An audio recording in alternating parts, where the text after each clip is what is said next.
시청자 여러분 안녕하십니까. 오늘 태국 FM 유튜브 생방송을 시작하겠습니다. 어제 저녁부터 비가 와가지고 오늘 오전까지 간간히 오다가 오후에는 지금 현재 그쳤는데 그동안 지금 비가 오질 않아 가지고 이 냇가에 이끼가 보기 흉한 이끼가 많이 끼어 있었는데 그 이끼를 걷어냈습니다. 물이 흐르는 냇가에서. 오늘 지금 이제 썸네일의 제목은 제명 골로 갈 길만 남은 것 같다. 제명 골로 갈 길만 남은 것 같다. 이런 제목으로 말씀을 드리겠습니다. 그러니까 어제죠. 어제 4월 28일 유동규가 이재명의 선거법 위반 김문기를 몰랐다 하는 그 재판에 이재명이가 유동규를 증인으로 불러가지고 어제 유동규와 묻고 답하고 하는데 그러니까 이재명이는 유동규의 그 기억의 한계를 좀 흠잡기 위해서 어제 많은 것을 물었는데 도리어 그것이 다시 되치기를 당했다. 그리고 한 어떤 그 핵심 내용이 없었다. 그러니까 유동규의 그 언론 이제 이재명이 얘기할 때 언론 플레이라고 그러잖아요. 증언이라고 하는 거는 이제 증거라고 하는 것은 유동규의 진술뿐이 더 있느냐. 그러니까 유동규의 기억을 오락가락하게 만들어서 그 위기를 모면하려고 어제 유동규에게 먼저 이재명이가 질문을 했죠. 힘들죠? 힘 안 든다. 이렇게 이제 얘기를 하면서 얘기를 했는데, 그러니까 이재명이가 이제 유동규가 옛날에 진술을 했던 거 여러 가지를 이제 물으니까 유동규가 거기에서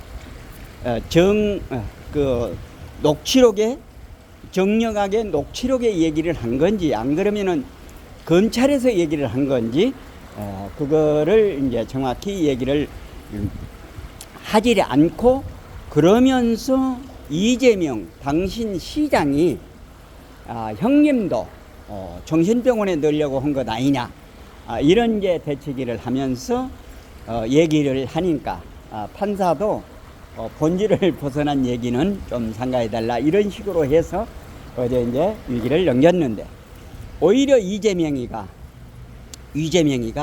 김문기를 몰랐다고 하는 것을 어떻게 넘어가려고 그랬는데 그게 안 되었다고 하는 것입니다. 그러니까 유동규의 아주 뭐랄까요? 역동적 질문이랄까요? 그러니까 이재명이가 생각지 않은 것, 그러니까 당신이 시켜서 모든 것을 했고 김문기와 더불어서 시장실에 가서 결재를 받았다. 그러니까 유동규가 그렇게 얘기를 하니까 이재명이 말을 못하는 겁니다. 말문이 막히는 거죠. 그러니까 한 10여 년 이상 김문기를 알았다고 그러는데, 그 김문기가 지금 보면은 대장당하고 백현동 그 문제를 관련을 했다고 그러는 겁니다. 그러니까 그때 유동규는 빠져버리고 말이죠. 빠져버리고 그랬는데 이재명이가 이제 말문이 막히니까 이런저런 얘기를 하면서 얘기를 못한 겁니다. 그러니까 이재명이는 유동규의 그 기억의 한계, 거기를 비집고 들어가서 그거를 이제 역전시키려고 했는데 오히려 되치기를 당해버린 것입니다. 그러면서 얘기하기를 위례 신도시 그리고 대장동에서 김문기가 실제 중요 사건을 맡으면서 시장 앞에 가서 보고를 하고 시장으로부터 칭찬도 들었다고 이렇게 얘기를 했습니다. 그러니까 이재명이는 유동규의 기억을 저격하려고 했는데 오히려 대치기를 당했다고 하는 것입니다. 예. 그러니까 김문기는 대장동과 위례 신도시 일을 맡아서 실무 입장에서 맡아서 일을 했던 사람이고 이재명에게 가서 결재를 하고 보고를 했던 그런 내용이 되는 것입니다. 그리고 그 성남시청에 있었던 7급이라고 하는 사람이 나와서 이 사람은 이재명이하고 회에 그 여행을 한 3번 정도 갔다고 그럽니다. 물론 이제 여러 얘기는 안 했는데 그 사람의 얘기가 굉장히 신빙성 있는 증언을 했습니다. 무슨 얘기를 했는가 하면은 그러니까 호주 여행을 가서 김문기하고 한 방을 썼다고 그럽니다. 한 방을 썼는데 이 사람은 7급이고 김문기보다 한참 밑에 있는 사람이 되거든요. 그러는데 그 사람이 이재명을 만나서 인사를 하니까 너구나 이렇게 알아보더라는 겁니다. 그런데 이재명의 직접 결재까지 받은 김문기를 몰랐다고 하는 거. 그러니까 얼마나 이 교활한 사람입니까? 김문기가 그 죽었을 때 12월 며칠 날 그 세상을 떴잖아요. 그 2022년. 그러니까 그 다음 날 나와가지고 한 뭐 보름이나 얼마 있다가 이제 몰랐다고 그러면은 뭐 그럴 수도 있는데 그 다음 날 바로 김문기를 몰랐다고 이렇게 해버리니까 김문기를 알았다고 하면은 김문기가 어떻게 죽었느냐, 당신 때문에 죽었느냐, 그 외에 대통령 후보로서의 여러 가지 이제 그 좋지 않은 것이 드러날 수가 있잖아요. 그러니까 일단 이제 김문기를 모른다 이렇게 얘기를 했는데 그 성남에 그 7급으로 있던 그 공무원이 언제 이재명한테 인사를 하니까 너구나 이렇게. 그러니까 김문기보다도 밑에 있는 사람을 아는데 결재까지 받도록 한 김문기를 몰랐다고 하는 것은 이거는 말이 안 되는 거죠. 그러니까 한 번 꼬이니까 우리말에 그런 얘기가 있습니다. 첫 단추를 잘 끼워야 다른 단추가 맞는데 첫 단추를 잘못 끼워놓으면은 그러니까 첫 번 거짓말을 하면은 그 거짓말을 또 덮기 위해서 또 거짓말하고 그 거짓말을 또 덮기 위해서 거짓말하고 그러니까 앞뒤가 맞지 않는 겁니다. 조금 이따 말씀을 드리겠습니다만은 이번에 송영길의 그 돈봉투 사건하고 자기의 지금 그 성남시에서 있었던 이런 대장동, 백견동 이런 거하고 그러니까 자기에게는 방탄이라고 그러고 뭐 검찰이 소설을 쓴다 이렇게 하고 송영길의 돈봉투는 검찰한테 얘기를 합니다. 뭐라고 하는가 하면은 철저히 수사해서 이렇게 해달라고. 그러니까 이런 사람은 어제도 엊그제도 제가 방송을 해드렸습니다만은 이런 사람은 지도자로서 자격이 없는 겁니다. 지도자로서 자격이 없는 겁니다. 그러니까 어떤 하나의 지자체장을 이용해서 자기의 실속을 챙기는 이런 사람은 이 지도자로서의 자격이 없다고 하는 것입니다. 그래 이제 어제 그 결정타가 없었다. 뭐 오늘 저 이제 방송을 하기 위해서 그 신문에 나온 자료도 보고 또 방송도 보고 그랬는데 방송에서도 그럽니다. 완전히 실패했다. 그러니까 김문기를 몰랐다고 하는 것을 유동규의 그 기억의 한계를 뒤집으려고 그랬는데 그걸 뒤집지 못하고 실패했고 역시 어떤 결정타가 없었다. 이런 내용이 되는 것입니다. 그리고 이제 김문기를 몰랐다고 하는 게 이제 재판이 끝났고 이제는 이제 그 백현동의 4단계에 대한 거 이제 재판이 앞으로 남아 있습니다. 4단계 재판이 남아 있습니다. 그러니까 이 백현동 4단계라고 하는 것은 여러분들 이제 그 유튜브 방송을 통해서 다 알고 계시겠습니다만은 요지만 제가 말씀을 드리면은 박근혜 정부 때에 거기뿐만이 아니라 28개 그 지자체에 그 공문을 보냈답니다. 그러니까 원활하게 모든 것이 돼가기 위해서는 그 지역에 어느 정도 이제 그 상향 조정. 그러나 모든 결정 권한은 그 시도지사. 그러니까 시도지사가 가지고 있는 것 아닙니까? 그러니까 결정을 시도지사가 하는 겁니다. 그런데 그 2021년 10월인가요? 이재명이는 국회 뭡니까? 국정조사에 나와가지고 박근혜 정부의 국토부가 협박을 가하고 해가지고 이렇게 했다고 하는 이런 이 거짓말을 한 거죠. 근데 여기서도 보면은 그때 박근혜 정부에서는 2단계만 상향 조정을 해줘라. 거기가 이제 뭔가면은 좀 이따 말씀드리겠으면 아시아 디벨로퍼 그 정바우리가 가지고 있던 그 이제 땅인 것입니다. 그런데 이제 박근혜 정부가 2단계만 상향을 해달라고 여러 차례 공문을 보냈는데도 전부 거절을 했습니다. 전부 거절을 하고 소위 그 아시아 디벨로퍼의 정바우리가 김인섭이라고 하는 것을 2015년에 영입을 합니다. 그러니까 영입하면 하는 한 그달부터서 모든 일이 술술술 돼가는 것입니다. 그러니까 국토부에서는 박근혜 정부의 국토부에서는 2단계만 상향 조정을 해달라고 그랬는데 국토부에서 요청할 적에는 전부 거절을 하더니 김인섭이가 들어와서 성남시하고 노비를 하니까 4단계 상향 조정을 해준 것입니다. 그래서 이 김인섭이는 허가방, 그러니까 김인섭에게 통하면 모든 것이 이 결정이 된다. 4단계를 해준 것입니다.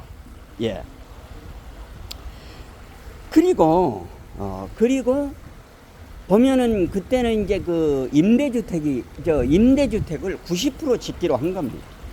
90% 지으면은 그 건설을 하는 그 민간 업자가 이익을 많이 볼 수 없는 거죠. 그거를 어떻게 김인섭이가 이제 다른 사건으로 인해서 그 구속돼 있을 때 그 밑에서 있었던 그 사람 이름이 나오는데, 예, 그 사람한테 그 부탁을 해가지고 성남시하고 중간에 연결을 하면서 김인섭이가 많은 일을 했잖아요. 예, 많은 일을 했잖아요. 그런데 김인섭이가 이렇게 아시아 디벨로퍼 정바울 시 회장의 영입이 이루어지고 난 이후에 이렇게 급작스럽게 4단계 결정이 되고 또 임대 아파트 90%가 역으로 10%로 바뀌어져 버리는 이런 이제 일이 있었다고 하는 것입니다. 그러니까 3천억 이상의 그 돈을 민간업자가 벌지 않습니까? 그러면은 보면은 거기에 어떤 그 꿍꿍이가 있는 겁니다. 엊그제 제가 그 배소연이 대해서 재산에 관해서 100억 원에 관한 얘기를 말씀을 드렸습니다만은 어떤 보이지 않는 누구의 저수지가 있는 것 아니겠습니까? 이런 상황인데 이제 자유우파 논객들이 이제 방송하는 것을 보면은 특히 서정욱 변호사 같은 경우는 어떤 것을 걱정을 하는가 하면은 지금 현재 김문기를 몰랐다고 하는 것, 그리고 백현동 4단계 지금 현재 국토부 협박에 의해서 해줬다고 하는 것이 이제 유죄로 나오는데 이 판사의 성향이 걱정이 된다고 그런 겁니다. 판사의 성향이. 만약에 이 유죄로 인정을 하면서도 판사가 90만 원 정도로 해버리면은 국회의원직도 유지가 되고 모든 게 다 유지가 되잖아요. 예. 그걸 걱정을 하더라고요. 예. 그런데 이제 여러분들 잘 아시겠습니다만은 이 판사뿐만이 아니라 모든 사람의 종류가 보면은 세 사람의 종류가 있습니다. 한 사람은 바르게 살고자 하는 사람, 한 사람은 기회주의자, 양다리를 걸치죠. 그리고 한 사람은 있어서는 안 될 그런 사람들이 있습니다. 판사 세계에서도 마찬가지입니다. 정말로 법대 4년 동안 다녀가지고 사법시험을 보고 노숙구를 해가지고 법관 공부를 하지 않습니까? 정말로 그 법과대학에서 배운 대로 법리대로 판결을 내려야 되잖아요. 그렇게 판결을 내린 사람들이 있는 반면에 눈치를 보고 어느 정권에 따라서 양다리를 걸치면서 이렇게 판결을 하는 사람이 있고, 정말로 우리가 그 어느 단체를 지칭해서는 안 되겠습니다만은 정말로 법이야 어떻게 되든지 말든지 그냥 정말로 얘기할 수 없는 그런 그 망나니 판결, 영혼팔이 무슨 창녀 같은 그런 양아치 같은 판결을 하는 판사들이 있다고 하는, 이런 양아치 판사 정말로 있어서는 안 되는 거죠. 그 만약에 지금 대통령 지금 선거법 위반으로 이재명이가 2가지로 하는데 양아치 같은 판사가 그거를 해가지고 한 90만 원 해버리면 어떻게 되겠습니까? 뭐 그대로 다 저기 되잖아요. 그러나 양식과 상식을 가지고 있는 판사라고 그러면은 적정하게 판결을 할 것으로 생각을 합니다만은, 방금 전에 말씀드린 대로 판사가 어떤 사람이냐에 따라서 이것이 달라지는데, 이번에 지금 강내구도 뭐 기각을 했지 않습니까? 그러니까 호남에 고향을 둔 그 판사 검사들 정말로 이러지 마세요. 법과대학에서 그 당신들 배운 대로 공정하게 원칙대로 해야 될 것 아니에요. 어떤 진영에 매몰돼 가지고 그런 판결을 하면은 반드시 당신 그거 책임 묻습니다. 책임 받게 되는 것입니다. 예. 만약에 100만 원이 넘으면은 이재명에는 의원직도 상실하고, 그리고 민주당이 받았던 434억 국가 보조금 받았던 거 대통령 선거 때 그거 다 토해내야 되는 겁니다. 예. 그래서 2번 다시, 그저께도 방송을 해드렸습니다만은 이재명과 같은 이런 지도자는 2번 다시 대한민국에서는 발을 딛고 다닐 수 없는 그런 환경 분위기가 조성이 돼야 되지 않겠습니까? 예. 그래서 오늘 태극 FM은 제명 골로 갈 것 같은 느낌이 든다. 제명 골로 갈 것 같은 느낌이 든다. 이런 제목으로 말씀을 드렸습니다. 공감되시면 구독, 좋아요, 알림 설정 해주시고 이웃분들에게도 많이 전해 주실 것을 당부드리면서 방송을 여기서 종료하겠습니다. 냇물이 흐르는 냇가에서 방송을 종료하겠습니다. 대단히 감사합니다. 안녕히 계십시오.